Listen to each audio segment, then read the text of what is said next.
খুবই খুশি। আল্লাহর পুরো অগাধ আস্থা ছিল এবং আছে সবসময় প্রত্যেকটা মুসলমানের। এজন্যই আজকে বেগম জিয়া এত অসুস্থতা থাকার পরেও সে সুস্থ হয়ে আমাদের মাঝে ফিরে আসতেছে। তো আপনারা জানেন দীর্ঘদিন অনেক ষড়যন্ত্র হয়েছে, তাকে জেলখানায় একা রাখা হয়েছে, একটা পরিত্যক্ত জেলখানায়, এবং তাকে বিনা বিচারে দীর্ঘদিন জেলে রেখেছেন।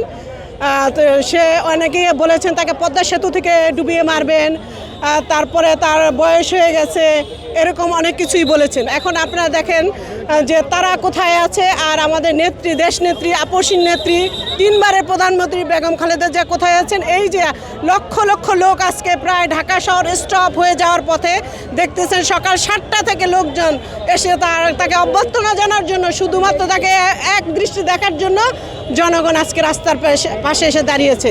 দীর্ঘদিন তার রাজনৈতিক জীবনের, তার প্রধানমন্ত্রী হিসাবে দলের যে সুযোগ সুবিধা জনগণ জানে যে বিএনপি আসলে দেশ নিরাপদ, এবং সেই জন্যই তারা সবসময় দলকে, বিএনপিকে ভালোবেসে আসছে, বেগম জিকে ভালোবাসছে, তারেক রহমানকে ভালোবেসে আসছে। এখন আমাদের একটাই চাওয়া, অতি দ্রুত যাতে একটা নির্বাচন এই সরকার দিয়ে দেয়। তত্ত্বাবধায়ক যেই অনির্বাচিত একটা সরকার আছে আমাদের, অস্থায়ী একটা সরকার, তার জন্য একটা দ্রুত নির্বাচন দেয়, এবং সেই নির্বাচনে যেই জিতুক তারাই দেশ চালাক, এবং তারাই যে কোনো সিদ্ধান্ত নিবে। ধন্যবাদ। আজকে আমরা এখানে উপস্থিত হয়েছি, আমাদের দেশনেত্রী বেগম খালেদা জিয়া আজকে সুস্থ হয়ে আমাদের মাঝে আসবেন। আমরা অত্যন্ত আনন্দিত, সারা বাংলাদেশের মানুষ আজকে উদ্বেলিত, আনন্দিত এবং শিহরিত যে আমাদের ম্যাডাম আমাদের মাঝে ফিরে আসবেন। আমরা চাই আজকে তত্ত্বাবধায়ক সরকারের কাছে আমাদের নিবেদন যে তাড়াতাড়ি আপনারা নির্বাচন দিন, এবং আমরা দেশনেত্রী বেগম খালেদা জিয়াকে আবার আমরা প্রধানমন্ত্রী হিসেবে দেখতে চাই। এদেশের মানুষের কাছে আমরা গণতন্ত্র ফিরে দিতে চাই। সবাইকে ধন্যবাদ। সঠিক প্যাড আর সঠিক তথ্য দিয়ে কেশু সামলে নিব এক হয়ে। Monalisa sanitary napkin. মূলত আমরা জাতীয়তাবাদী যে মহিলা দল আছি, এদিকে দেখছেন যে লাল সবুজের পতাকায় এদিকে আমরা আসলে ঈদ যাপন, যেমন ঈদ উৎসব আমরা মুখরিত।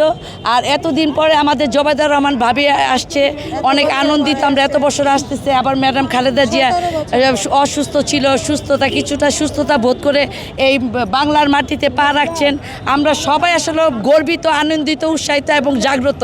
আমরা এই উৎসবের জন্য আমরা চারোদিকে আমরা দেখছেন যে আমাদের জাতীয়তাবাদী মহিলা দল লাল সবুজে ঘেরা, এবং আমাদের ভাই বোনেরা যত নেতৃবৃন্দ আছে সবাই রাস্তায় কোনায় কানায় সবাই আমরা জাতীয়তা পতাকা হাতে নিয়ে আমরা দাঁড়িয়েছি।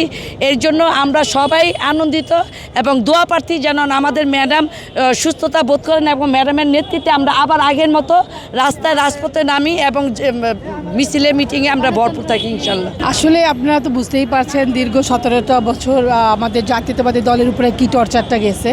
তো সেই হিসাবে দীর্ঘদিন অসুস্থ থাকার কারণে ম্যাডামের বিরুদ্ধে যে মিথ্যা মামলা করা হয়েছে সেগুলো প্রুভ হয়ে গেছে যে ম্যাডাম আসলে নির্দোষ, এবং তাকে পুরা সুস্থ মানুষ জেলখানায় গেছে, অসুস্থ হয়ে সে জেলখানা থেকে বের হয়েছে। এখন সে যে অবস্থায় ছিল সে অবস্থায় তাকে বিদেশে সুস্থ ট্রিটমেন্ট ভালো ট্রিটমেন্ট করে এখন সে দেশে আসছে। আমি মনে করি পুরা বাংলাদেশ এখন, আমরা একসময় একটা স্লোগান দেখেছি যে সেরে উঠুক বাংলাদেশ, দেশনেত্রী বেগম খালেদা জিয়া সেরে ওঠাই বাংলাদেশ সেরে ওঠা। সে যেহেতু এখন সুস্থ হয়ে দেশে আসছে, পুরা বাংলাদেশ সেরে উঠবে, এবং জাতীয়তাবাদী দল তো অবশ্যই সেরে উঠবে। পাশাপাশি আমাদের জাতীয়তাবাদী মহিলা দল